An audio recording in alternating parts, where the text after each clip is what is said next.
Can you tell everyone what our friends at Target have been up to while I finish setting up? I got you. Through their Black Beyond Measure campaign, Target is celebrating and elevating Black success all year round. We told you last fall about the HBCU design contest where the winners were showcased last month. Shout out to Trey representing the Real HU, Hampton University. They've also got the Buy Black Product Hub where you can shop for Black-owned and founded brands. Target is out here uplifting the Black community year-round. If you want to learn more about how Target continues to support Black entrepreneurs, students, and creatives, visit target.com/Black Beyond Measure. It can be a dark world sometimes. Don't be afraid to be a source of light. It can be a dark world sometimes. But don't be afraid to be a source of light. Peace, good people. Peace. How you feeling, Fee? Good, how are you? I'm feeling well. I have like a clarity, like an openness. Yeah, I feel really good. Thank you all for tuning in to another episode of SOL Affirmations with Felicia and Karega. With Karega and Felicia. And most importantly, the listeners on the Black Love Podcast Network. Hey. Thank y'all for building this amazing community. We love it. Yeah, we love y'all. We love coming here. Thank you for creating space for reference. Yes, thanks for the reminder.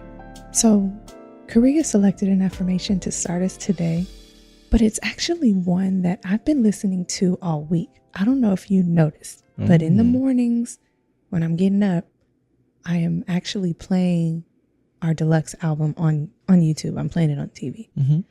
And it's like resonating differently with me this week. I'm even thinking of it before we say it, before the music comes on.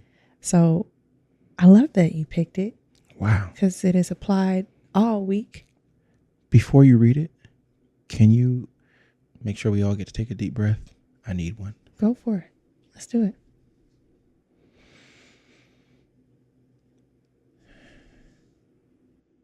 And another one for you in case you missed it. Oh, you talking to the listener.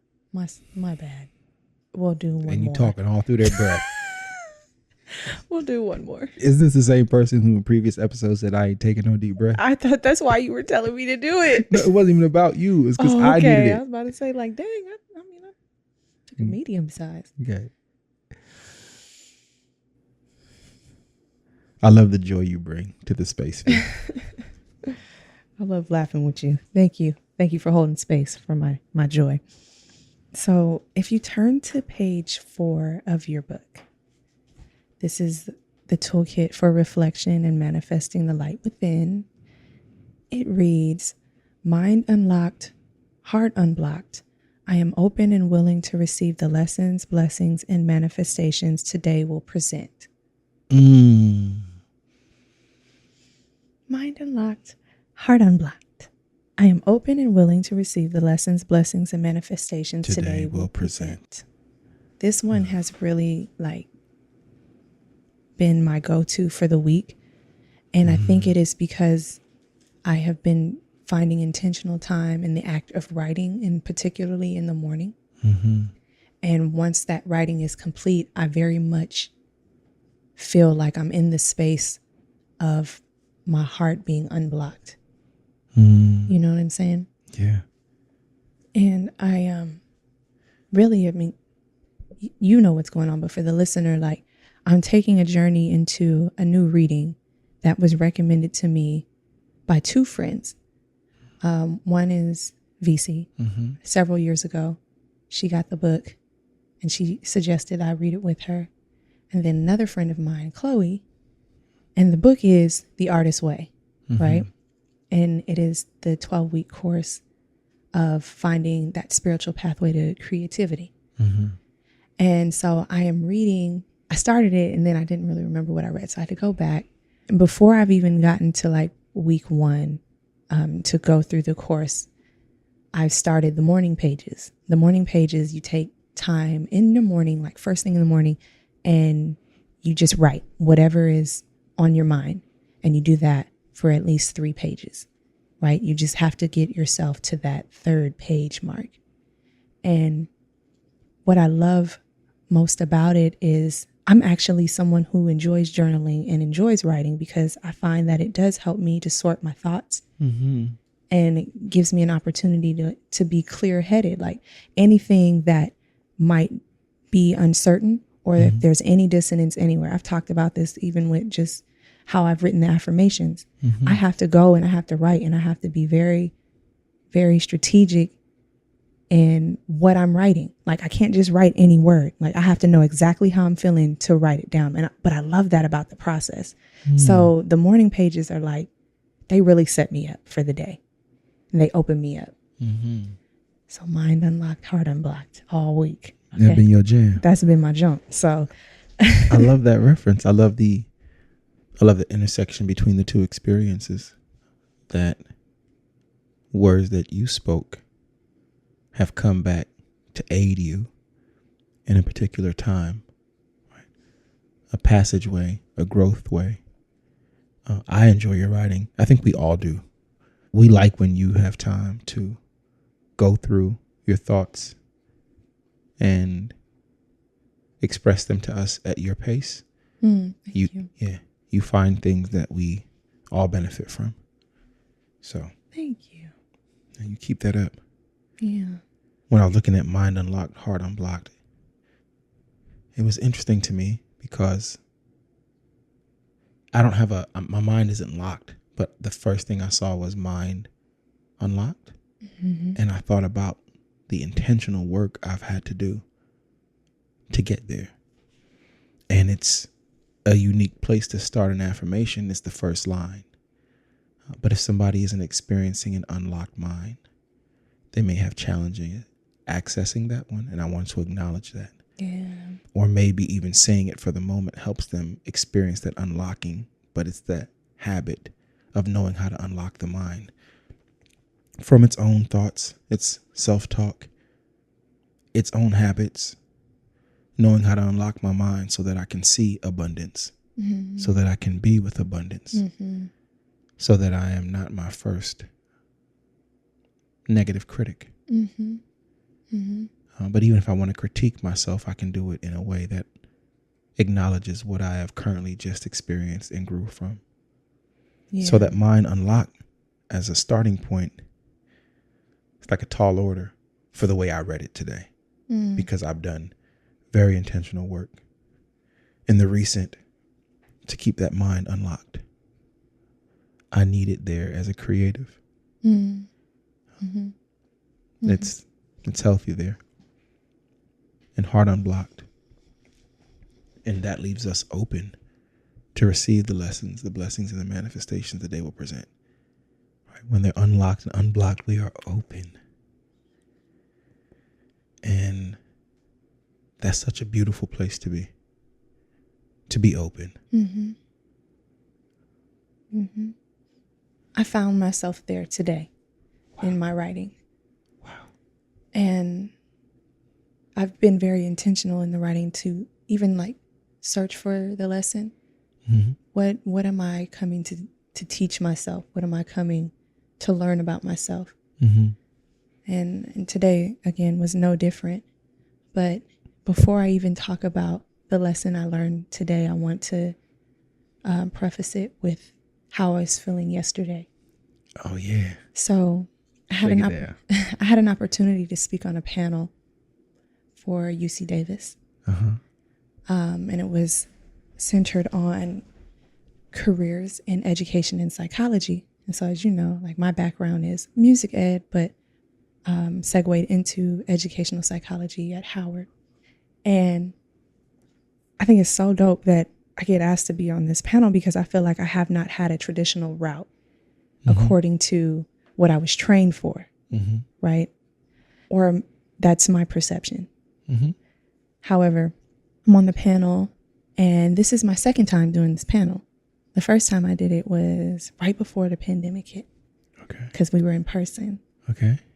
And so this is 2020, and I am fresh into writing through my identity as an angel mother. And I remember coming to the space talking about what brought me to Oakland, the work that I did at Howard, but then what brought me to Oakland, my work with roses, and then also work with soul development, how that intersects with the imaginative, how that's in alignment with my research. And then life takes a turn, right? In 2019, I gave birth to Kamayu, and so we know the story.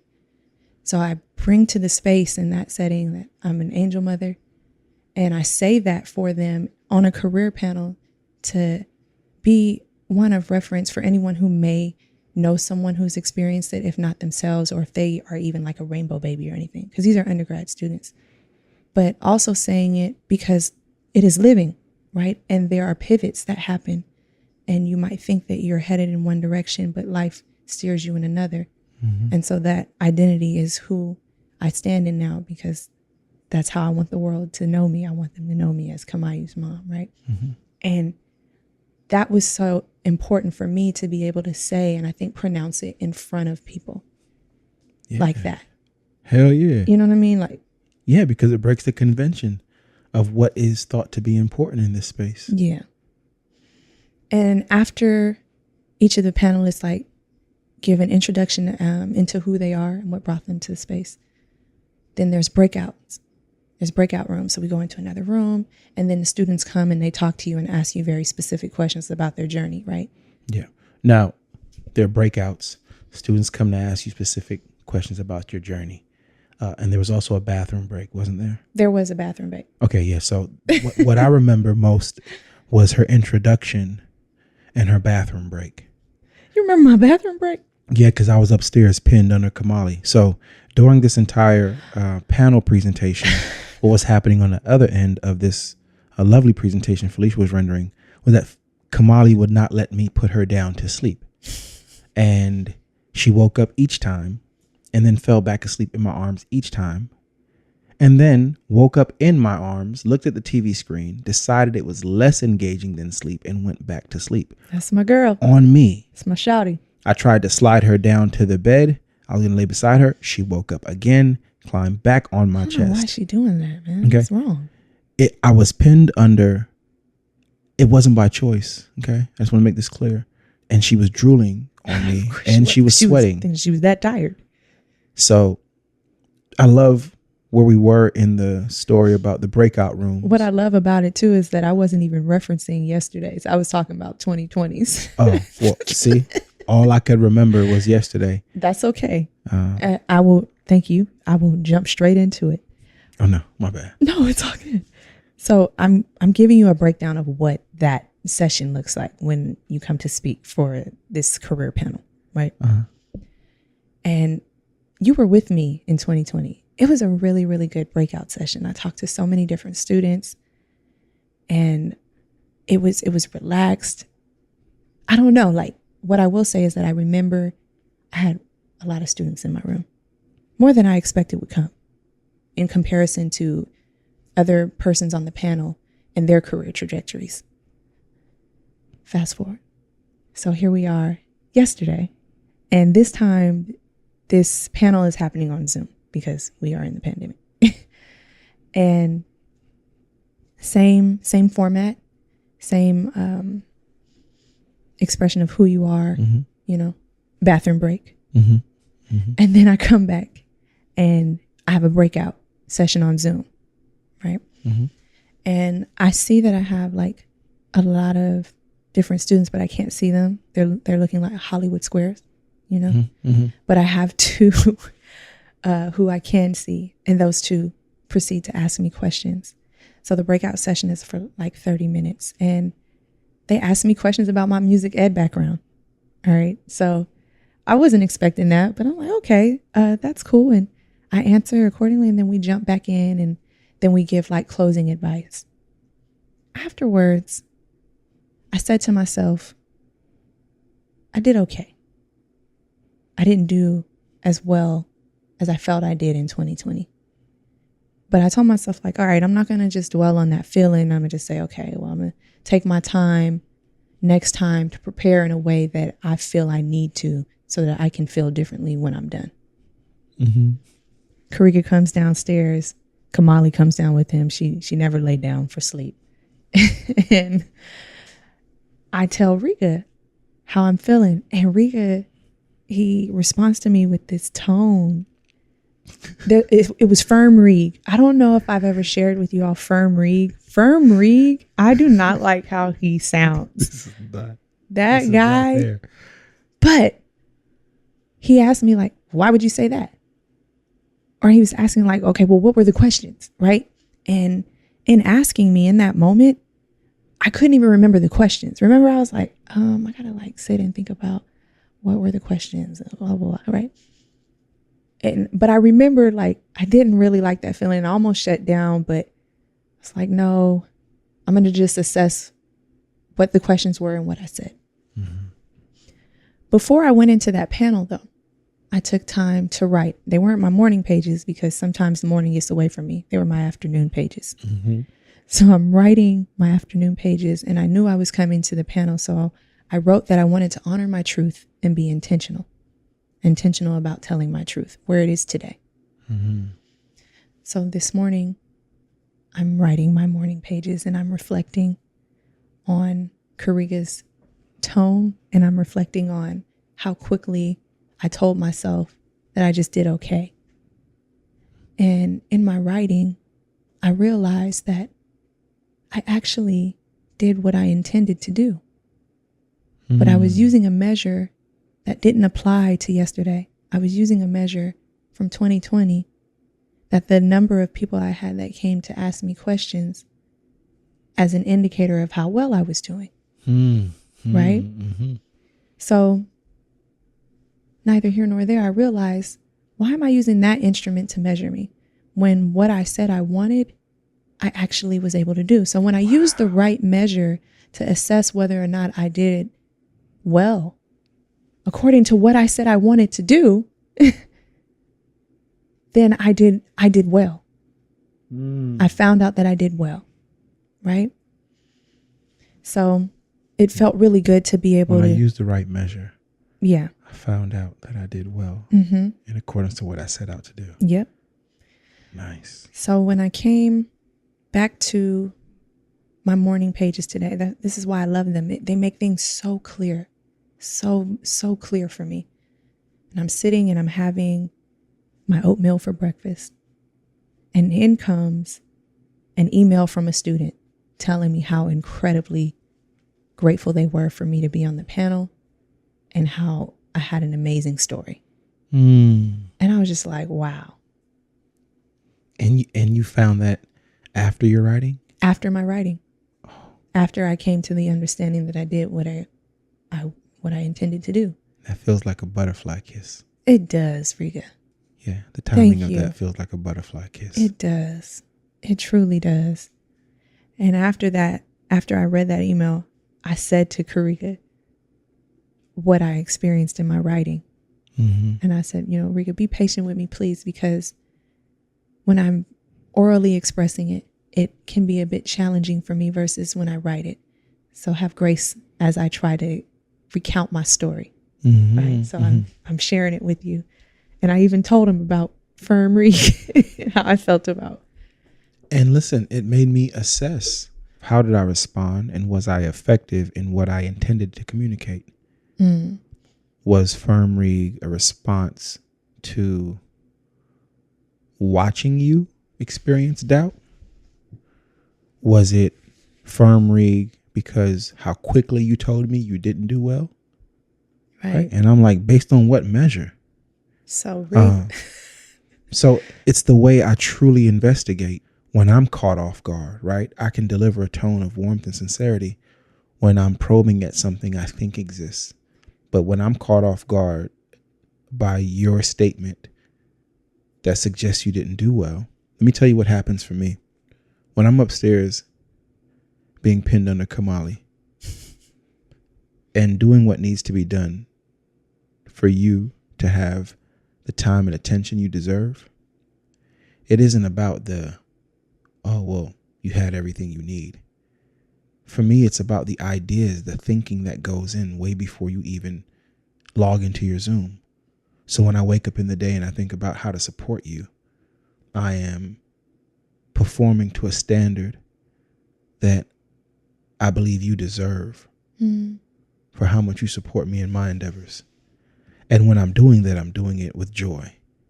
And when I am not with you and you're performing or speaking, whatever your engagement is, I'm envisioning success because my mind lends itself to abundance.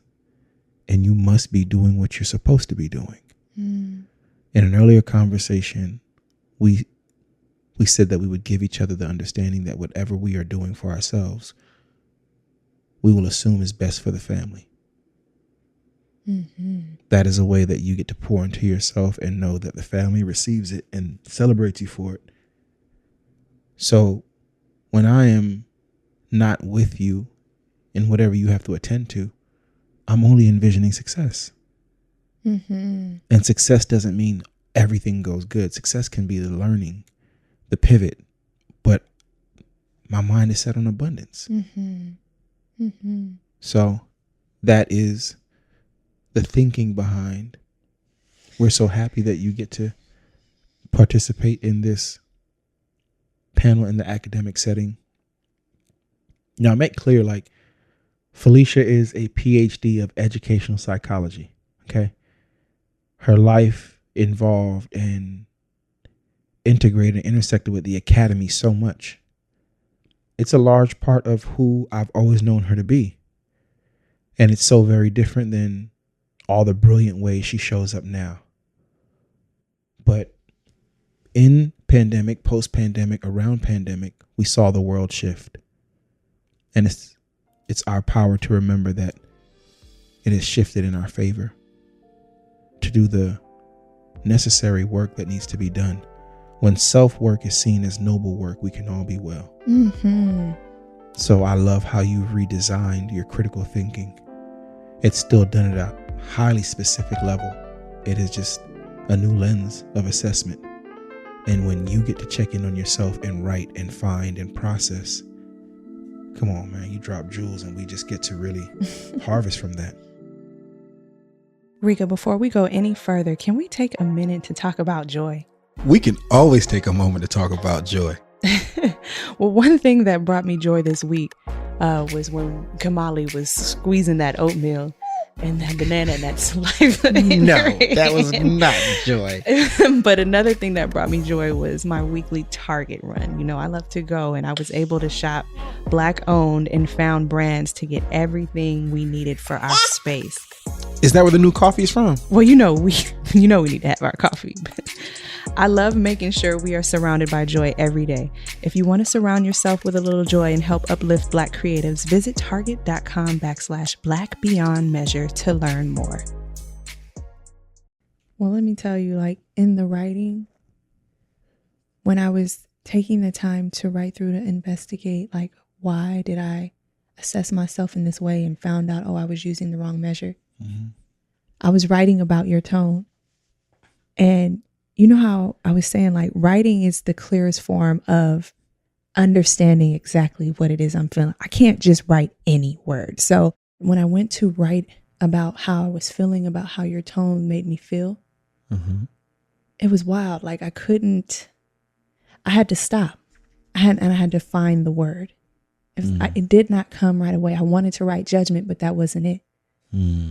Right. And it actually helped me to look further within. And I realized, like, no, his tone is prompting me to investigate more about what's happening within me that made me think this, that made me think that I wasn't, that I didn't, or that I did just okay.